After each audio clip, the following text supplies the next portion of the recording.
we're going to do here this evening is, first of all, thank our sponsors. There are 4 of them. The Swatara Watershed Association is your primary sponsor.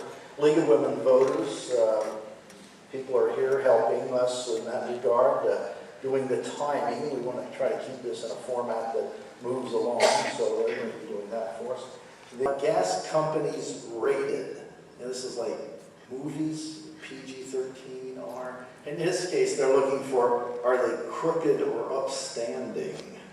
I don't know that we've actually done a rating system, but there are some companies that have had major action against them. Anybody other want to comment? Tom, you know of any cases?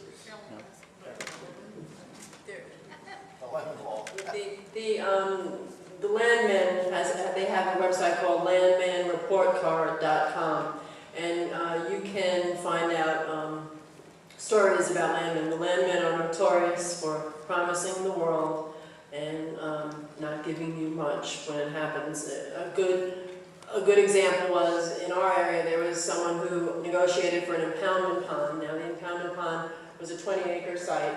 It was originally sold to him in this agreement as 3 acres, and it was going to be across the road, and it wouldn't be by his house, and it would be in a field that wouldn't bother anybody.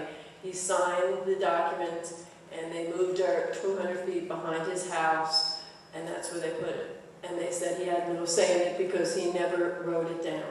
So again, the landman comes in, and they will tell you everything that you want to believe and hope, and they fill your mind with hopes and prayers, and when it comes time to doing it, there's very little cooperation unless you have it in the document. And wellwatch.com. If you look up at MIT and WellWatch, they also have a WellWatch reporting site now where they actually put things that happen at every particular site. And what it is people put in their own stories about the site, or they can log into it themselves. So if you want to go to WellWatch, and it's by MIT.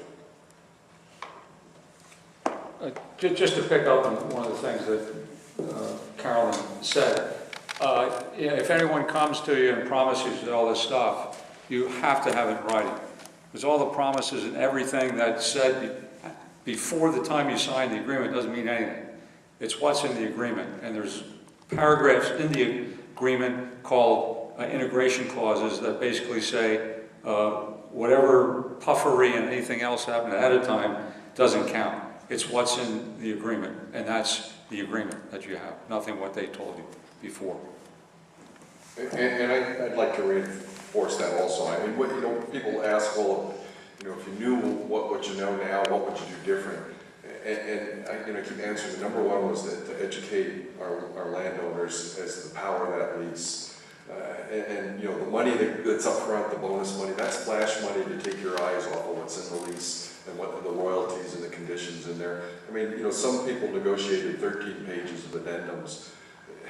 It's buyer beware. I mean, it's business, and everybody's negotiating for their own interests in that lease, and you've got to put that in the lease. If anything else, start there. Even the environmental regulations at the state level, put those in the lease, because it's better to enforce contract law on an individual than wait for some regulator to come in and enforce environmental law.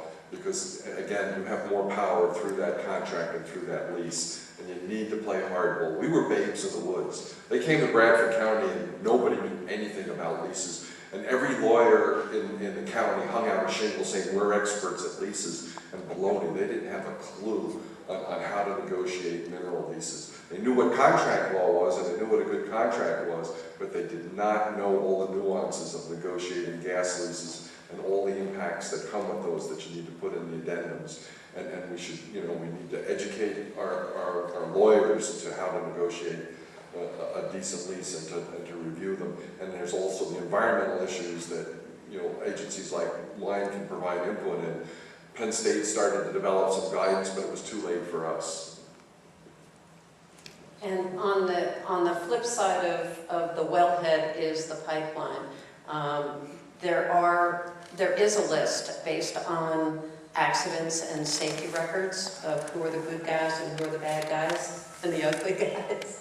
And that will be on our website. The website is pscoalition.org. We're under construction right now, but if anyone wants a link to that site that gives you a list of pipeline operators and what their track record is, you can look on the website and email me, lkfarrell@verizon.net is my personal email address.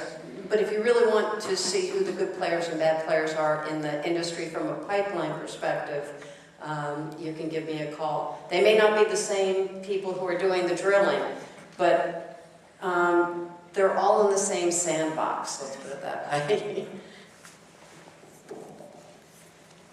I think it's my turn, Tom. Okay. Well, we might give them each a closing statement.